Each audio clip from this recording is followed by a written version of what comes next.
Custer's Revenge does not reflect our larger mission of harvesting children's organs.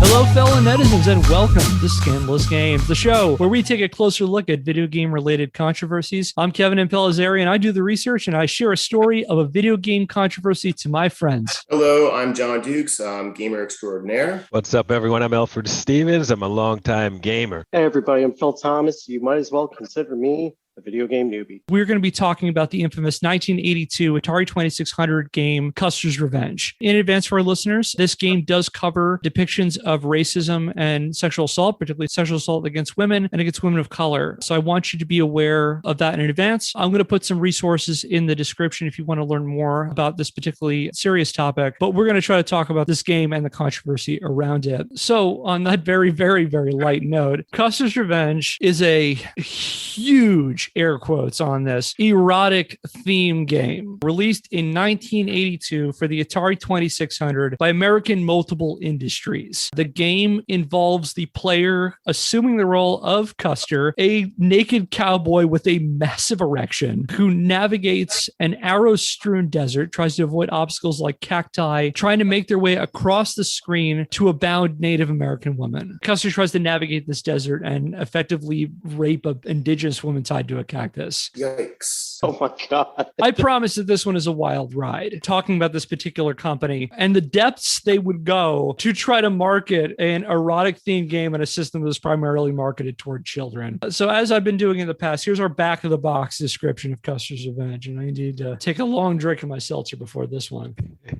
All right, here we go. Buckle up. You are General Custer. Your dander's up, your pistols waving. You've set your sights on a ravishing maiden named Revenge, but she's not about to take it lying down. God, I hate this copy. Help is on the way. If you get to Revenge, you'll have to rise to the challenge, dodge a tribe of flying arrows, and protect your flanks against some downright mean and prickly cactus. But if you can stand pat and last past the stings and arrows, you can stand last. Remember, revenge is sweet. Oh my God. Every time old Custer scores, he comes up smiling and right back for more. The higher the score, the more challenging the game action gets. Have I lost anyone so far? So, Kev, tell me about this company. Who wants to do this? I'm glad you asked. I will say that we do have a couple of episodes in reserve right now. I mean, the Jack Thompson episodes are so much fun. They're a good time. But thank you, John, for bringing us on topic. Because why don't we unpack this thing that we have in front of us? Our story begins with a guy named Stuart Keston. Keston was born in Astoria, New York in about 1940 or 1941. I wasn't able to get an exact date. He studied at Columbia University, where he earned a master's in economics. After college, he staked out a career in marketing, working as a marketing manager for Sterling Drug Company and as a freelance marketing consultant for the cosmetics company L'Oreal. In 1981, he decided to get into the audio-visual business, and he partnered with a guy named Joel H. Martin, and together, he and Keston founded American Multiple Industries, which they incorporated in Northridge, California on July the 21st, 1982. AMI initially manufactured plastic cases for videotapes. However, AMI quickly branched out into video games. They founded a game studio they called Mystique. And for the rest of this, I'm going to alternate between Mystique and AMI because they're functionally the same. The early 1980s is when video games are first becoming a multi-billion-dollar industry, and everybody's trying to get involved in some way. By late 1982, there were at least 7 home video game systems and dozens upon dozens of third-party companies competing for shelf space, eyeballs, and consumer dollars. It's an exciting and a terrifying time for a young video game company like Mystique. You know, they're trying to make their way in a really, really, really big market. To survive, you got to carve out a niche if you're going to have some way of succeeding. You got to make a section of the market yours. And by God, AMI found its niche. Adults, more specifically straight men. So they're really, really carving out revolutionary new ground in terms of gaming. From Custer's Revenge's game manual, we get a sense of the company's philosophy. Quote, until Mystique, video games have been considered by many to be child's play because they usually beat the adults. But here's a game kids can't play, so you stand a chance at winning. Oh, God. See, that's the way you beat out the kids, is you make a game they can't play. Right. So direct. And what do adults adult men love according to American Multiple Industries? Let's say it all at once. I'll count down 3. No. Okay. What does adult men love according to AMI? Pornography. Thus, AMI developed a line of what they called erotic themed games for the discerning Atari 2600 owning gentlemen. To give their games that ever important brand recognition, they entered a deal with Caballero Control Corporation, which was an adult entertainment studio based in Canoga Park, California, and licensed the company's very recognizable brand name, Swedish Erotica. Thus, the Mystique Swedish Erotica line was born. I think it's telling that people are equating porn and rape as essentially the same thing. There's so many different things that are easy to see now for us in this day and age where porn is essentially ubiquitous. But I think we're able to have more nuanced conversations about consent. I feel like that seems to be obvious for me. I feel like I understand what you're saying, that pornography is becoming more acceptable, especially as America moves away from its more stricter Protestant sort of model of life. But there's a little bit more going on in this video game that's a little bit outside of that. I think that if you were to take a porno and make it into a game, it would not be like this. It would be something a bit simpler, I guess. Yeah, I mean, porn is porn. Yeah, you like it or not for some people, but how they made this into a game is just perplexing to me. I guess they're just ambitious enough or they're just crazy enough. I don't even know. Also, this whole topic is very interesting because, I mean, I wasn't even aware of this game, but I wasn't really aware of much pornographic games in the first place. Like, I know certain games nowadays that'll have content that's adult only. This is the first game where I've seen where the whole point is to have a sexual activity. If these games are being created today, I'm just not aware of it. I don't understand why games like these exist, honestly. Well, there's certainly a market for everybody. To your points, is like there are a lot of different types of pornography, and there are plenty of them that involve consent. And I feel like the sort of non-consensual part of it is you're catering to a very specific market, even within the specific market of pornography. And they could have made an erotic themed game of 1,000 different ways, and this is the one they chose. I cannot imagine what the meeting was like. Anybody who's worked in project management knows that there's a lot of steps between concept and the final execution. There are a lot of places where somebody could have said no, you know? I want to hear any comments from the company regarding this game. I'm just perplexed why this game exists. Oh, buckle up. We're going to talk about how they tried to talk about this game. All right, here we go. Because you commented, John, that it's ambitious. And that is Stuart Keston to a T. He is super ambitious because far from a humble man, Keston had high hopes for his revolutionary new game series, telling a People magazine reporter in 1982 that he felt AMI was destined to become the second biggest video game manufacturer behind only Atari itself, making porn games. Yikes. Okay, got it. Custer's Revenge was the most notable in the Swedish Erotica line, but it was not the only one. There were 2 other games that AMI developed in the Swedish Erotica series, Bachelor Party and the extremely tastefully named Beat 'em and Eat 'em. Ew. Anybody want to guess what these games were about? No, I'm about to throw up with that. I saw some stuff about those games. I don't think they're going to fly in our modern generation where we have respect for women. Not one bit. Kevin, I'm assuming that Beat 'em and Eat 'em is a game about a zombie apocalypse from the zombies' point of view. That's a better game idea. I'll tell you what.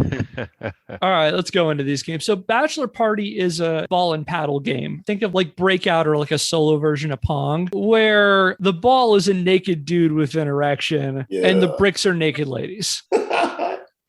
Kevin, you know what's interesting? I've been to worse bachelor parties than this. I have to appreciate that in the world of creativity, there has to be room for people to spend their time just making. And sometimes things like this are going to come out. I wonder how many units of this sold. I'll talk a bit more about sales near the end of this because there are conflicting numbers. So to understand what Beat 'em and Eat 'em is, has anyone heard of the Activision game Kaboom? No. Kaboom is a game where there's a mad bomber at the top of the screen who drops bombs, and your player is at the bottom of the screen with buckets trying to catch the bombs. Oh, yes. So innocent enough, right? Beat 'em and Eat 'em, meanwhile, replaced the pots with naked ladies with huge gaping mouths, and the mad bomber was replaced with a dude with an erection dropping his, let's say, seed. Ew. So they're a tasteful bunch at American Multiple Industries. I am not going to read the copy. I refuse.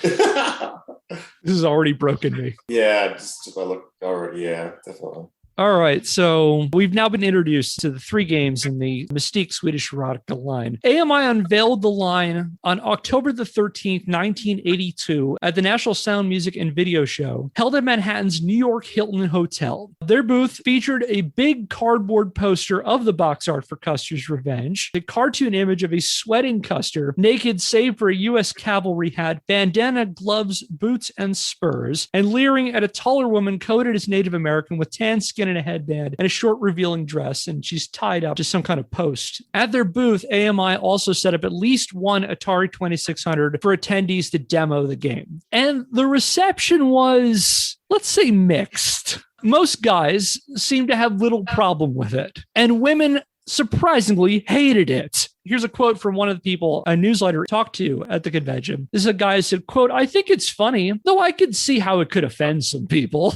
Gee, I wonder how." So, Kevin, can I ask you about the context of this convention? Is Mystique Gaming, is it some tiny... I'm trying to imagine if it's 1982 and video games are far from becoming the monoculture that they are today. And you're in this convention center and there's a tiny desk shoved in a corner with these weird games. Like Atari video games are already kind of weird. Now this is the weirdest of the weird. And you're always going to bump into strange things that you never want to look into in conventions like this. Or is this some sort of mainstream convention? There's a huge Mystique booth. Everybody's going over to see what Mystique is doing, and they trot out these reprehensible games. That's a great question. And I've tried to do a bunch of research into the National Sound, Music, and Video Show, and I can't find very much on it that isn't connected to Custer's Revenge. I would, which leads me to believe that this convention was probably small. That being said, they were able to rent the New York Hiltons. That's something, but it's not like an E3. It's not like a consumer electronics show, as far as I can tell. So I've got to imagine that Custer's Revenge was just a corner booth somewhere. Maybe they got one table somewhere. But yeah, this one dude saying that he thinks it's funny, but he could see how it could offend some people. Meanwhile, an AMI representative confessed to a reporter at the convention, quote, "The response among women was overwhelmingly negative. Gee, I wonder why." And this negative reception to Custer's Revenge was not limited to the convention hall. Outside the New York Hilton, protesters picketed denouncing the game. On October the 14th, 1982, groups of protesters representing anti-pornography advocates, feminist groups, Native American activists, and even descendants of General George Armstrong Custer himself picketed against this game, carrying signs with messages such as "Who profits from pornography" and "Indian women demand respect," while newspaper reporters looked on. Newspapers around the country covered this story of this protest and this game, with some running an Associated Press photograph of angry protesters holding signs. Do we know the groups behind them, or are they just like random protesters? The groups that were there at the protest were from the National Organization for Women, the American Indian Community House, and Women Against Pornography, in addition to these descendants of George A. Custer. So they're fairly large, fairly well-established anti-pornography, feminist, and indigenous activist organizations. Gotcha. Okay. Yeah, so they're not just random schmoes in the street. These are organized groups. So it sounds like there was a fair amount of press. It wasn't just a side booth. Everybody knew it was there, and they probably knew in advance. Yeah, more on that in a second. It's also important to note that while the picketing outside the National Sound, Music, and Video Show was the most heavily covered episode in the backlash over Custer's Revenge, it's the thing that got a lot of the news coverage then. And in most of the historical accounts today of video game histories now, this is the episode everybody points to, is this picketing. However, this was far from the only action that was taken against this game. There were numerous grassroots efforts to block the sale of Custer's Revenge. So, for example, the Colorado branch of the National Organization for Women reached out to local retailers, hoping to persuade them to not carry the game and threatening local picketing and boycotts if they did. Local indigenous groups in Oklahoma managed to convince the Oklahoma City Council to issue a formal denunciation against Custer's Revenge, and they pressured officials in Tulsa to follow suit. In addition to that, representatives of the American Indian Center and a group called the Stop Custer's Revenge Action Movement, which has the entertaining acronym of SCRAM, appeared on the February the 18th, 1983 episode of The Phil Donahue Show. Oh, wow. They also organized letter writing campaigns to both American Multiple Industries and Atari itself. Several also waged campaigns in the press, composing op-eds and letters to the editor denouncing the game. In some respects, then, American Multiple Industries had accomplished quite a feat. They managed to design a game so offensive that it brought together activist groups spanning across the political spectrum. Its sexual themes drew the attention of moral conservatives and pornography opponents, such as the Moral Majority and Women Against Pornography. Its presentation of interactive sexual violence against women attracted feminist organizations such as the National Organization for Women. Its depiction of that violence through a perspective of a white colonizer sexually dominating a character coded as Native American incensed indigenous activist groups such as the American Indian Community House. These groups often had minor or even major ideological disagreements with each other, yet they found common ground in Custer's Revenge. How much is the National Organization for Women agreeing with the Moral Majority? This game, they did that. So here's an example of a disagreement over protests regarding Custer's Revenge. There's an activist newsletter called the Big Mama Rag. One writer put out an editorial. They called out suburban white women who protested Custer's Revenge for its sexual violence, but were not ready to call it systemic racism, saying, quote, "The white women who are objecting to the videotapes, Custer's Revenge, in this country have hooked up with the sexism of a white man trying to get to an Indian woman to rape her. Indian women speak of the racism of the game. I think the white women place their emphasis on sexism because it was easier and more comfortable to object to, and they wouldn't go out on a limb and combat the racism of this country." However, in a later issue, someone wrote a letter pushing back on this sentiment, saying Custer's Revenge represented a common foe, uniting different social and racial justice causes, and a positive example of coalition building among different interest groups, saying, quote, "For me, the responses to Custer's Revenge have been exciting in their uniting of different groups. I would hope that the 80s will witness more coalition-type efforts and a broadening of the vision away from mine or your cause to our cause." So way to go, AMI. In their own fucked up way, the makers of Custer's Revenge were helping make the world a better place. So in all seriousness, was this a ploy, like a shock value tactic by this company to gain notoriety? I'm glad you asked. I think so. I'm going to go back to that. So put a pin on that for the moment. Local governments also weighed in on Custer's Revenge, with some threatening to take legal action to block its sale, as well as a crackdown on other potential adult-oriented games. So for example, in November 1982, the Suffolk County, New York legislature passed a resolution threatening action against games that pose, quote, "an imminent danger to the health and safety of society," specifically focusing some of their emphasis on Custer's Revenge. On November the 16th, 1982, the Los Angeles County Board of Supervisors, that's the governing board of Los Angeles County, introduced a proposal to ban sales of adult games in unincorporated areas of the county. In December, the Los Angeles City Council introduced a measure to ban the sale of adult games to minors and carefully regulate public places where games appeared, such as arcades that could potentially have adult-themed games, such as, for example, requiring them to be at least 1,000 feet from a school or a church, or keeping them cordoned off from other areas of the arcade so children can't easily get to them. And what's interesting about that is that these kinds of actions actually sparked a First Amendment debate around Custer's Revenge, with even the American Civil Liberties Union coming forward to denounce these laws, not to necessarily defend Custer's Revenge for the content it had, but more on the idea that they could not restrict this on First Amendment grounds, and that laws that tried to ban them in public spaces violated the First Amendment. And this is going to be a future episode talking specifically about these kinds of laws, because they eventually led to a really important Supreme Court case in 2010, which will be a future episode. So with all this going on, you might be wondering how AMI representatives responded to this sudden backlash against their gross games. That's my editorializing. I think these games are gross. So AMI's official stance on Custer's Revenge was that the game's tone was tongue-in-cheek, more humorous than erotic, and the copulation between the digital characters was consensual. I did not see any minigame in Custer's Revenge wherein you could consent to this, or ask for consent, or receive consent. But they're saying this is consensual. Maybe there was a tie-in comic that I didn't see during my research in which Custer and this Native American woman whose name is Revenge, I don't know, are sitting in a cafe somewhere and having a conversation about a specific type of fantasy that eventually leads to this. But as far as I know, there's no text outside of the actual text of the game. One spokesman told a reporter for the Philadelphia Inquirer, quote, "When you see the game, you'll see it's the most ridiculous thing to get upset about. It was intended strictly as a joke." And regarding the tied up woman in this, the spokesperson added, "She's not violated. Custer doesn't rip her clothes off. It shows an enjoyable,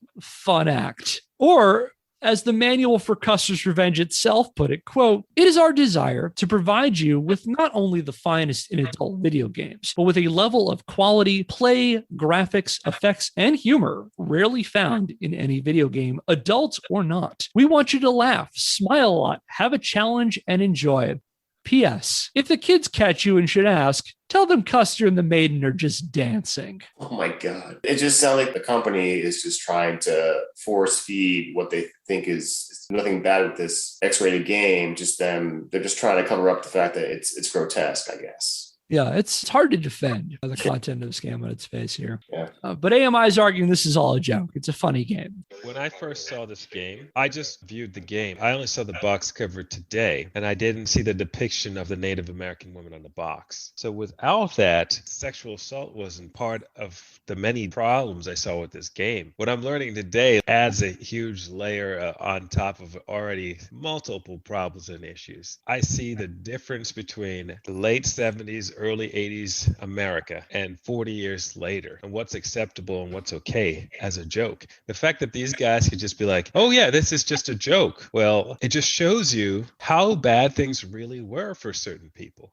Just how bad they were. If they could just say this is a joke. Like for me, when I saw the game itself, I thought of Custer's story we all learn about in school, but we also are learning that there is an undercurrent of America that has its own history they want to tell. And so there's going to be some people that think this is okay versus other people who interpret the way that the Americans spread across the West and interacted with negative outcomes with the Native Americans poorly versus a person who might find this funny. You know, there's some people that might see the idea of Custer and then this Native American person, you see race as a problematic in this video. And there's some people that might see the difference in sex and power in this game there's so many different issues packed into just this one game, right? And then to hear that they're like, oh, this is just a joke. I'm like, man, they could get away with a lot in 1982. Get away with a lot just throwing this out there, because I'm looking at it, I could see maybe a 15 to a 25-year-old or a really immature 28-year-old playing this for a little bit and laughing with their friends. But I don't see a huge market for a game that's just this boring outside of the backstory, outside of finding that situation of using this as a means of revenge funny. Yeah, you're right to say that, Alfred. It's not a joke. It's just disgusting. I mean, these guys have a really disturbed point of view when it comes to jokes at this point. If they decide to think that this is just like a joke or a dance or whatever they want to downplay this as, I think it's just completely disgusting. And you were talking about some women pointing out the women's rights issues here, then other Native American women talking about the racial issues here, and then people telling we should all get together. I was reminded a friend of mine a few months ago introduced me to the term intersectionality, and seeing that those same type of arguments are made today, where you have a person being assaulted from multiple different directions and then having to choose which one to defend from. It's pretty crazy. And to think that these are grown men, I want to know how much they made off of this. I doubt it was very much. And just like disturbed men with bad jokes or just gross. Definitely agree with what John said. And as far as what Alfred said, it jogged something in my mind. On the one hand, I don't want to dunk on people for trying new product concepts, and just because a game fails doesn't mean there's nothing redeeming about it. And also, in some ways, I feel it's enlightening to see that as far as we have to go as a society now, we have at least made progress from this. But as I think about that, I also wonder if a game like this were to come out today, would it be a rallying cry for a completely different group of people who feel like woke or politically correct culture has, quote unquote, gone too far? So with that in mind, I don't actually necessarily know if we've come further as a society.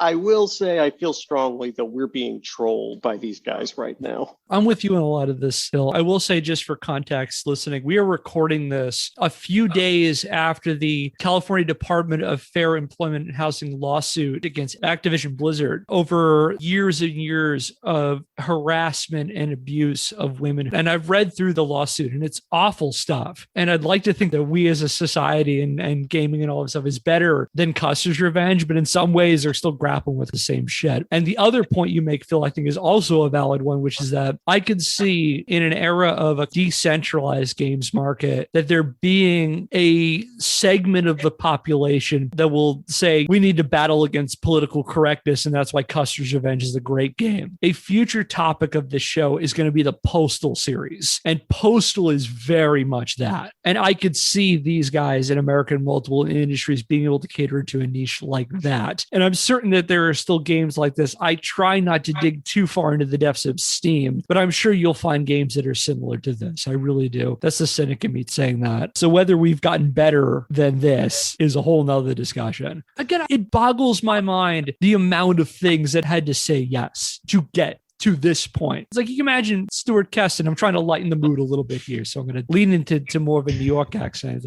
Keston makes his way into the room, and he's like, okay, I am going to put a name on this board here, Custer's Revenge. Don't ask me follow-up questions.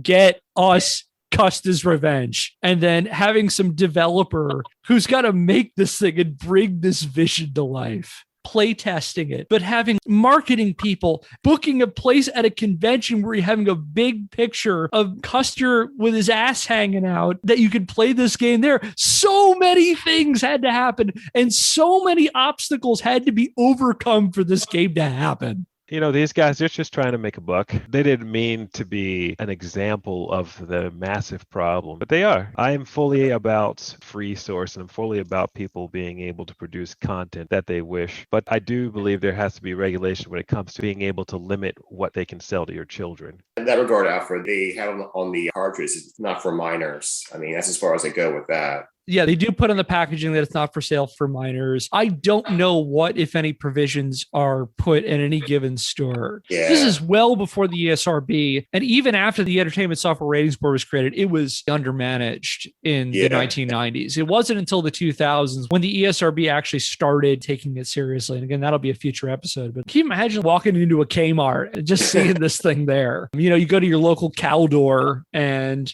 walk up to your audio-visual section and go past the VHS and the Betamax tapes and you find this thing.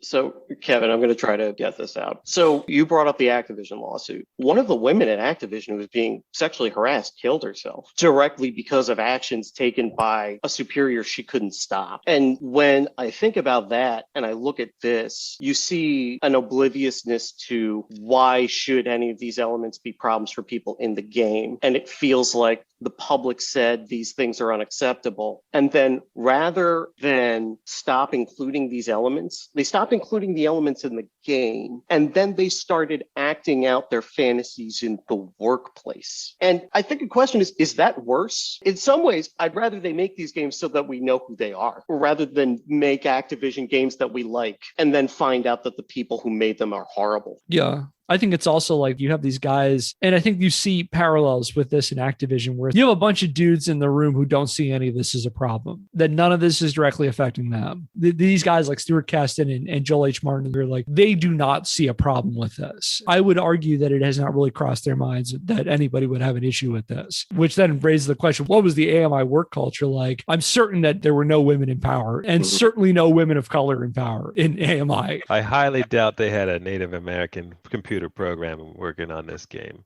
Yeah, but at the same time, Activision has probably managed all of those optics and they're doing all the same things. So what do we do now? I don't know. I'm really fucking depressed right now. I'm sorry, guys. This is brutal. These guys are just stuck in a men's locker room. You know what I'm saying? They're just so have such a narrow vision of what guys like, I guess. Well, I want to get to finding out how this game did. Was this game massively successful, and did every single 18 to 49-year-old male buy a copy, and did they become multimillionaires, or did this game wallow into oblivion? Is that why I never heard of it before? That's an excellent question. So before I bring this back on track, we'll just answer that question. Reports vary wildly exactly how well this game sold. I've seen a couple of newspaper reports from 1982 and 1983 covering this that said that it moved about 100,000 units. Keston claimed that he sold 200,000, and I do not believe him for a second. More contemporary reports, and I don't know where these numbers are coming from, say somewhere in the range of 70 to 80,000 units sold. It's another game that came out for Atari then, or let me see. I mean, by comparison, a big Atari game could sell millions of copies. The best-selling game for the Atari 2600 was the 2600 adaptation of Pac-Man. Atari produced something like 12 million copies. They sold a couple of million copies of that. Okay, there was a game developed in 1982 called Cosmic Arc. It sold 1 million units. So I think 100,000 units isn't very much. That sounds about right. I don't think they sold 100,000 units. If 70,000 units would be a very, very small game, I guess. I don't know how much it cost them to make it, but so getting us back on track. AMI emphasized this game as humorous, tongue-in-cheek, more silly than erotic, and there was no greater defender of Custer's Revenge than Mr. Stuart Keston. Faced with the backlash to Custer's Revenge, Keston doubled down. He argued that there was absolutely nothing wrong with this game and vociferously defended Custer's Revenge to any newspaper reporter who would listen to him. So here are some highlights. Keston argued to a Wichita Falls Times reporter that while Custer's Revenge depicted sex, the game did not depict rape, adding, quote, "We no more promote sexual violence in our game than Pac-Man promotes cannibalism." If you thought that was great, I got one that'll top that. Oh my God. In a statement to the Philadelphia Inquirer, Keston described the copulation in the game as, quote, "a fun sequence where the woman enjoys being raped." Yikes. Yeah, yikes. Yikes. I got one more. Oh boy. He also reminded reporters that the Swedish erotica line was specifically for adults. We mentioned about that adult label on the front of it. However, he also added that if the kids did get their hands on it, that probably wasn't too bad either. Yikes. Saying, quote, "If the kids got hold of them, it'll be okay. There's nothing wrong. They're cartoonish. They're tongue-in-cheek adult situations that are not offensive, except to the player when he doesn't score enough points." Yeah. They were willing to defend this allegedly silly tongue-in-cheek game in the most serious arena there is, the courts. AMI hired itself a big-time free speech lawyer based in Beverly Hills by the name of John Weston and threatened to sue Los Angeles County if they went forward with their ordinance to bar adult-oriented games. Remember I said that Suffolk County, New York was thinking of taking measures against games like Custer's Revenge? Mm-hmm. AMI sued Suffolk County, New York for $1 million. And in what I feel is a supreme act of pettiness, they sued Suffolk County councilperson Philip Nolan, who was the guy who introduced the measure, for $10 million. Jeez. However, AMI dropped their suit in February 1983, reportedly after Suffolk County threatened to make AMI pay for all of their legal costs if AMI lost the case. Wow. Now, during all of this brouhaha, you might be wondering what Atari, on whose 2600 Custer's Revenge played, thought about this whole business. And you may be surprised to know that they were not happy. Now, to put things in context, in the early 1980s, Atari had a very laissez-faire approach to third-party companies. They had tried to sue Activision into oblivion. Speaking of Activision again, when Activision was founded by 4 disaffected Atari programmers in about 1980, 1981. And when that didn't work, it basically gave the green light to companies to form third-party companies. And Atari, for the most part, didn't really do much about that, mostly because they were just making money hand over fist, and who cares where the money's coming from. You know the thing about boom markets, they never stop booming. They keep going up. And so Atari kind of doesn't care where the money is coming from. But this is the game that got them to start thinking about what was on their systems. With Custer's Revenge, Atari felt compelled to intervene. On October the 14th, 1982, Atari issued a statement denouncing the game. According to Michael Moon, president of Atari's Consumer Electronics Division, quote, "Atari takes a very dim view of this use of our product. Unfortunately, some individuals take refuge behind certain legal precepts to the dismay of the majority of the people." Atari was also willing to back up this denunciation with its powerful Warner Communications funded lawyers. On October the 15th, Atari sued AMI on the grounds that Custer's Revenge created a negative brand association for Atari. It makes them look bad for a number of reasons. On the one hand, it may think that AMI made this with Atari's blessing. Or the other thing you need to understand about the video games market in the early 1980s is the way the public looks at video games is still fairly simple. And there's not really a lot of distinction at the time, unless you were like a hardcore game enthusiast who's reading the magazines, between different game companies. If a game comes out on the Atari 2600, you are logically going to assume that Atari made it. There's not a huge distinction the way now we think about a game by EA, a game by Blizzard, whatever. So if you're the average consumer, if like you're, say, a parent, you're going to assume that Atari made this game on a system that is primarily focused, not exclusively, but primarily focused on families and children. Yeah. And so you can understand why Atari is suing these people. Yeah. Totally. And what's interesting about the backlash to Custer's Revenge is it may have even scared off another erotic themed game from the market. AMI, despite their assertions about being, innovators in this, were not the only ones thinking about putting pornographic or adult games on the Atari 2600. There was another company called Wizard Games, which around the same time was developing their own titles. And in fact, in late 1982, ran advertisements for a pair of titles that they boasted were respectively the first violent video game and the first adult video game ever. Some bold assertions. The first violent video game that they claim was a game adaptation of the Texas Chainsaw Massacre, in which you could either play as Leatherface or one of his victims trying to escape. The other was another licensed game called Flesh Gordon. Flesh Gordon, which was an adaptation of a 1974 softcore porn parody of Flash Gordon. Oh my God. No. And there are ads for this game, but ultimately Wizard, they never released Flesh Gordon, with at least one representative telling a reporter that they saw what was going on with AMI and they didn't want none of that. Fun fact, though, they did release the Texas Chainsaw Massacre. If you remember the Angry Video Game Nerd, he did a whole episode on Texas Chainsaw Massacre, but that one did get released, but Flesh Gordon, alas, no. And there is scant information about the development of this game and about what this game was, with only a couple of screenshots extant about Flesh Gordon. So, Kevin, I don't think there's anything inherently immoral about having adult-themed games or even having pornographic-themed games. I don't think it's inherently immoral, but I would say that Custer's Revenge is clearly the Leroy Jenkins of pornographic games. You went in, you fucked this up, it's irrevocable, and now none of us will be able to do anything with this ever again. You ruined it for anyone who could make an argument that these are things we could enjoy as moral people. And that's it. It's over. First, I was like, oh, no, don't compare it to Leroy Jenkins, because Leroy Jenkins is great. But I was like, yeah, you're right. That makes sense. Yeah, okay. This analogy works. That is great. Still, if you're listening to this, do watch the Leroy Jenkins video. It's great. We'd like to hear from the representatives from AMI. AMI, do you have anything to say? Leroy Jenkins! The guy who did Leroy Jenkins hears about customers like, leave me out of it.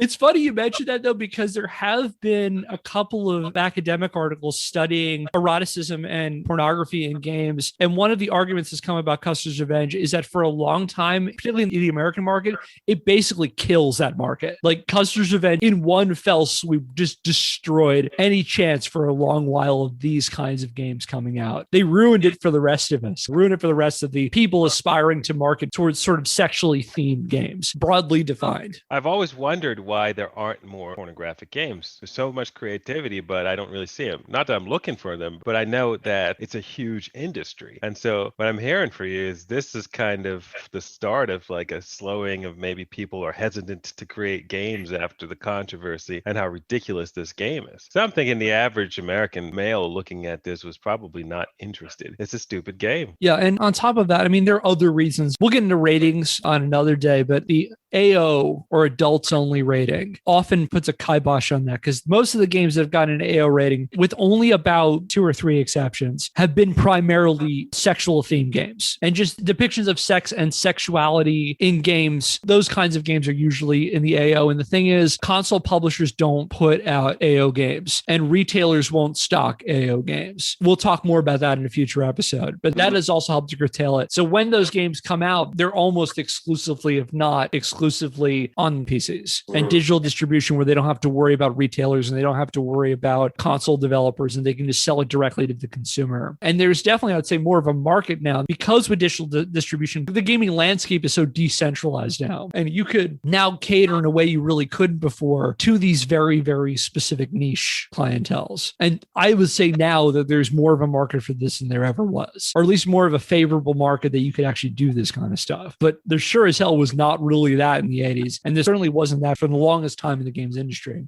Yeah. But eventually, all the protests, all the bad press, Atari trying to sue them seemed to prove too much for American multiple industries. And on January the 11th, 1983, AMI announced it was selling the rights to the entire Swedish erotica line, Custer's Revenge, Beat 'em and Eat 'em, and Bachelor Party, to a company called GameSource Inc., which was a small video company based in Canoga Park, California. Stuart Keston, ever the guy to go in front of a newspaper reporter and share his thoughts about things, said, quote, "The publicity was just so negative that it was interfering with our company's business." What is your company's business? Anyway, and later telling another reporter the game had Custer's Revenge had caused, quote, "too many headaches that diverted us from business." Again, what is your business? Releasing Custer's Revenge is interfering with our business of releasing Custer's Revenge. Yeah, we have a separate product line of games where we drug children and steal their kidneys and sell them on the black market. And Custer's Revenge was really taking away a lot of our programming resources.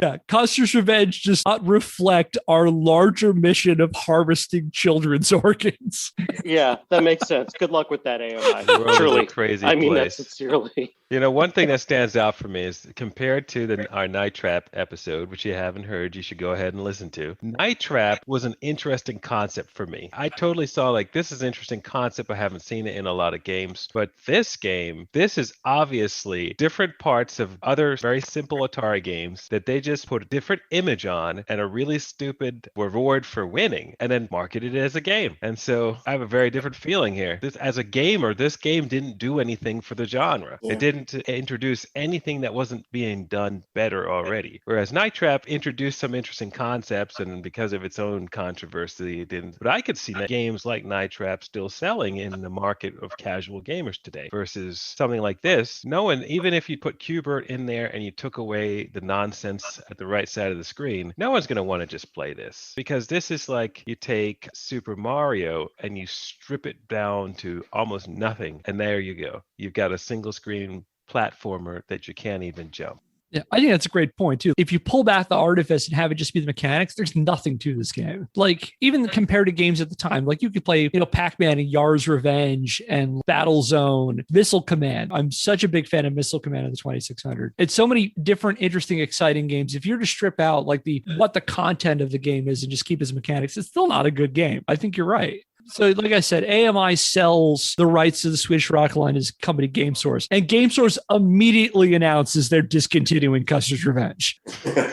Maybe that's why they bought it. Hold on to that. Yeah, it's for insurance reasons. As a company representative explained to reporters, quote, "We are 100% in favor of good sexual fun between consenting video images, but no company would want to be associated with either racism or violence toward women. Such things have no place within the context of a video game." GameSource then re-released Bachelor Party and Beat 'em and Eat 'em. Again, I hate saying that name, as part of their newly minted Play Around line. And so the way the Play Around line worked is they were 2600 cartridges where they were two-sided. You put the cartridge in on one end, and it's got the connectors. This had connectors on both sides. And the idea of that was both sides were a variation of the game. What they basically did with this is their Play Around line, they took Bachelor Party and Beat 'em and Eat 'em, and they had a variation with a different name on the other side. So Bachelor Party came with the creatively named Bachelorette Party. Hey there, fellow netizens. This is Kevin in the editor's chair. Just a quick factual correction. Bachelor Party's opposite side was actually called Gigolo. There was a game in the Play Around line called Bachelorette Party, however, with the other side of Bachelorette Party being a game called Burning Desire. Anyway, back to the recording.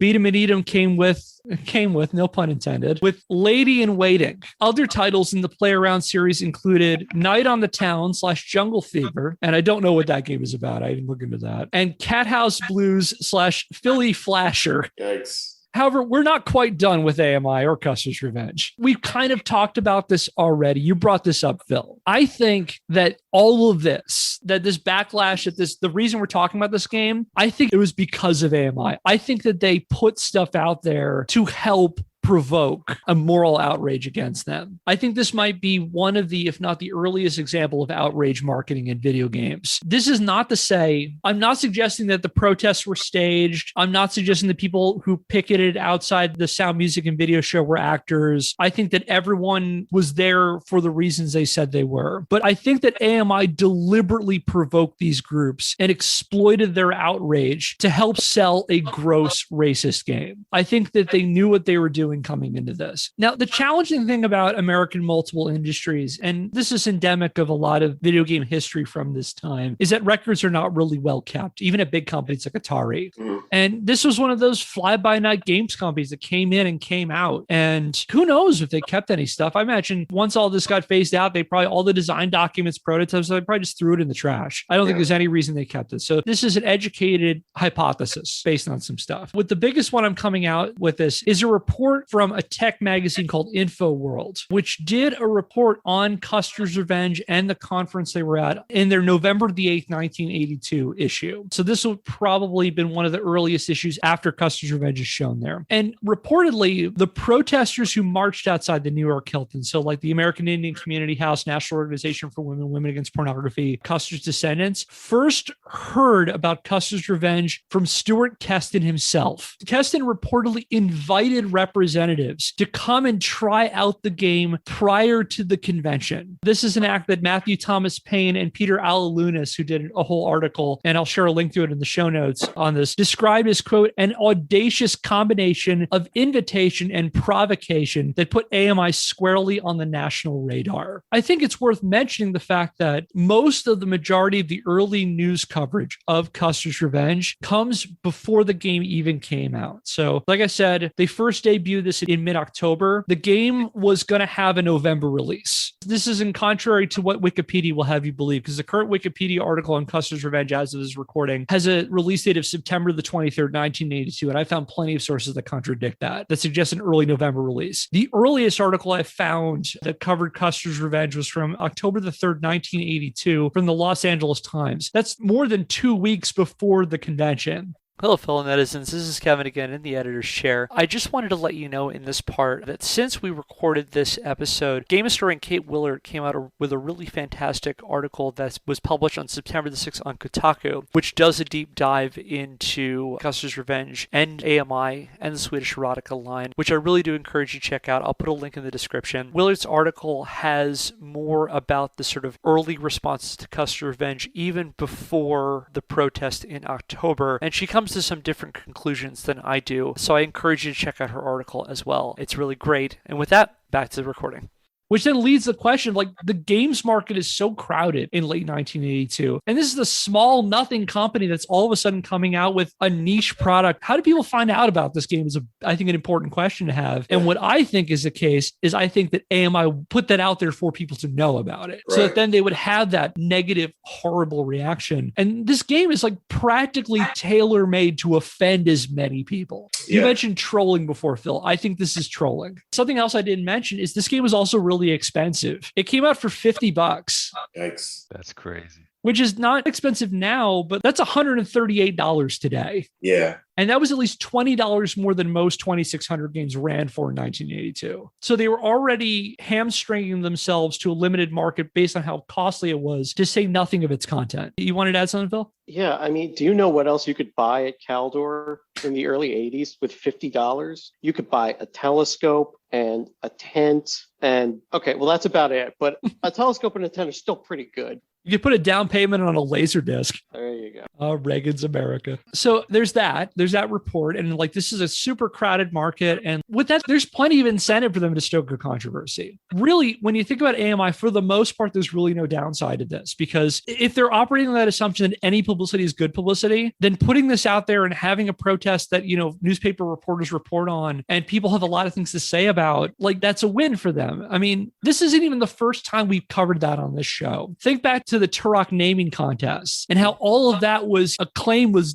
desperate and horribly mismanaged and losing money everywhere. And they went to Frank, that PR firm based in the UK, and it put out all those hoaxes. And like people have these visceral reactions and these shocks to it. And that the idea is that people are talking about this and, maybe it's like, oh, that's crazy that, Acclaim was trying to get people to carve advertisements onto headstones for Shadow Man 2. But now I'm thinking about Shadow Man 2. And I feel like that this is happening here. And it was bad enough if you were a big company in 1980 to try to stand out. If you're Parker Brothers, if you're Activision, if you're a Magic, if you're one of these other bigger third-party companies, is like, you need people to buy your stuff too. And like, you need to stand out. What chance did this little company have? Yeah. And then there's one other thing to point out with this. There's that sale to Game Source I mentioned a minute ago. Now, you may recall I said that AMI sells the rights to the Swedish erotica line to Game Source, and they discontinue Custer's Revenge. Let's take a little bit of a closer look at this. According to the California State Department records, Game Source was incorporated on November the 17th, 1982. Its incorporation papers list its chief executive officer as a person named Noel Bloom. As it turns out, Noel Bloom was also the founder and head of Caballero Control Corporation, the people who owned the license to the name Swedish Erotica, who had entered a deal with American Multiple Industries to publish the Swedish Erotica line.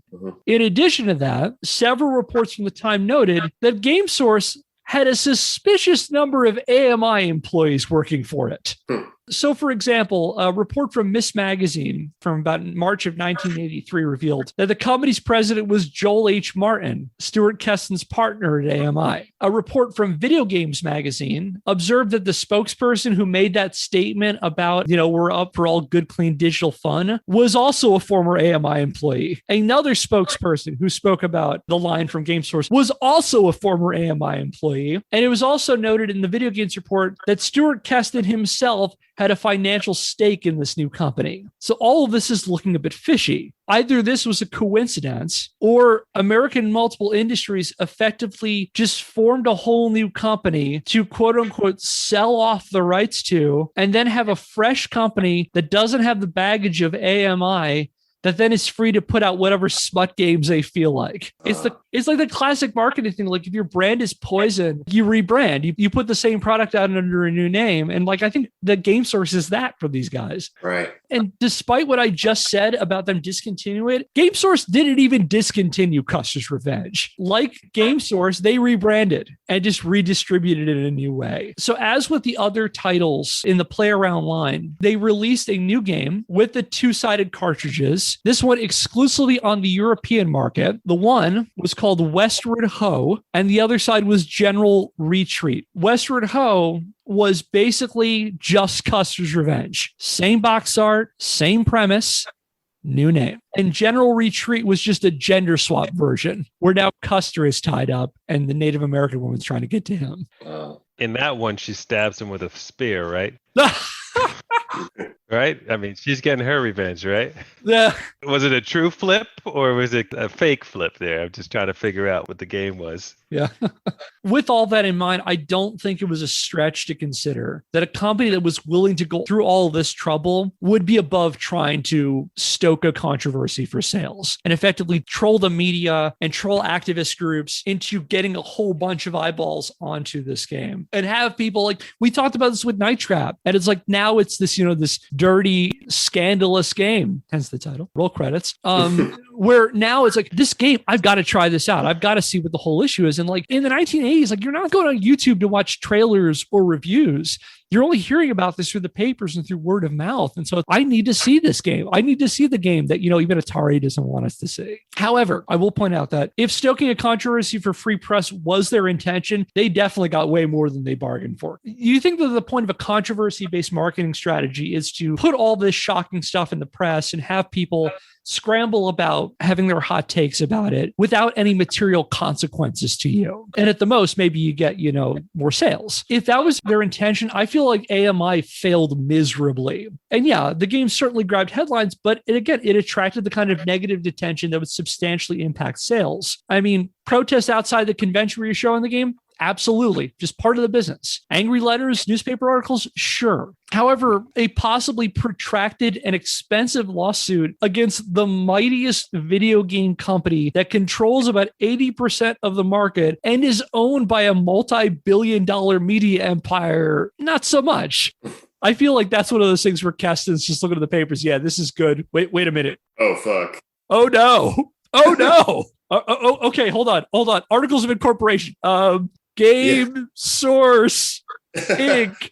Trickle out. Lapping that over the front door. See, we're not AMI, we're Game Source.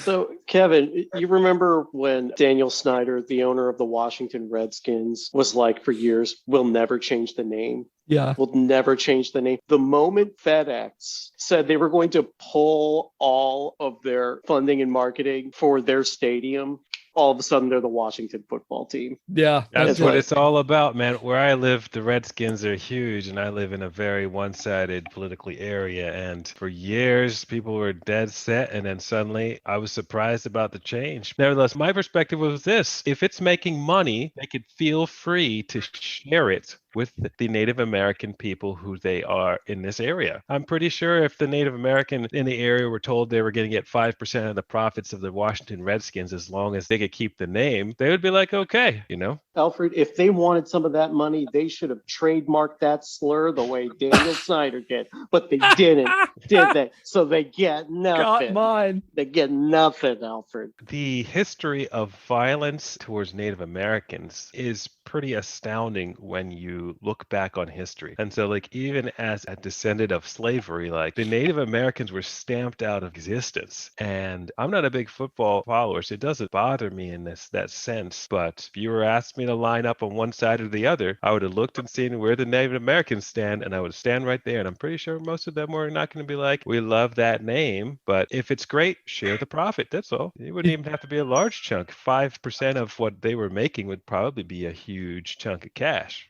As a happier aside, the Cleveland Guardians is a dope ass name. These two topics are not unrelated. They're actually very much similar. They're about similar issues, at least from my perspective. The issues here are very similar because we're not simply talking about pornography in gaming. We're talking about the abusive perspective of historical, cultural, sexually based, racially based issues used to make a game. And like, I don't see anything wrong with you wanting to adopt aspects of someone else's culture. It's just that the way we have treated Native Americans, like, we have to fix some of this stuff, you know, where they're being exploited. And then you can say, hey, do you mind if we join in a celebration of your culture? That's all. All right, so let's wrap this story up. I thought I would end this on a relatively light note. I found at least one evidence of a retailer trying to capitalize on Custer's Revenge's demise. On January the 22nd, 1983, the Los Angeles Times published an ad for retailer Games announcing the store was offering a $20 discount on Custer's Revenge, imploring readers, quote, "These have been discontinued and are sure to become collector's items." Collector's items is in all caps.